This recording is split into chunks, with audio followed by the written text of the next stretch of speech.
I'm here with my cousin, and I'm cooking a Japanese curry for him. Huh?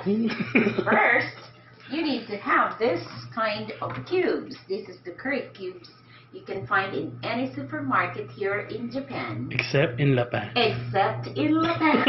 Because he did not find it in Lapan. Okay? And next is, you have to boil water. Now it's boiling here. Alright, after boiling, then you just need to put the curry cubes, and then followed by, of course, carrots. Here, we actually cut it in cubes, alright?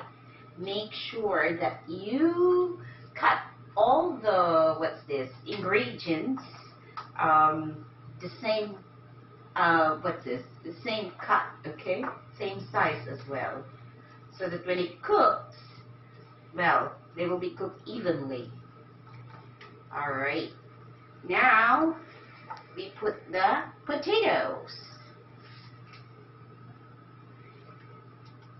There you go. Ouch. Alright.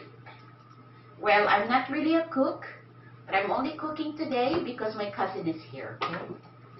Trying to impress him. And trying to feed his hungry stomach. Alright, there you go.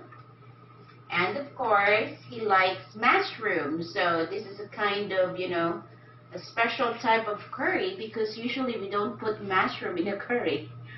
But since Tao wants it, so we'll add, the special mushroom.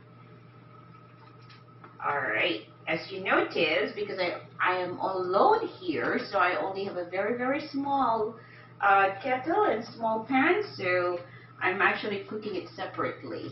Alright, so there you go. Now let me add this onion. There you go. What else do we forget?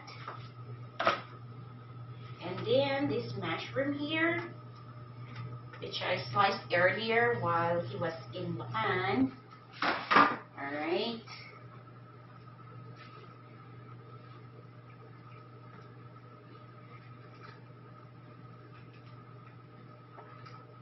And then I've cooked already the chicken, and later on I'll just mix it with the chicken. We also slice the chicken in cubes. So everything is in cubes, alright?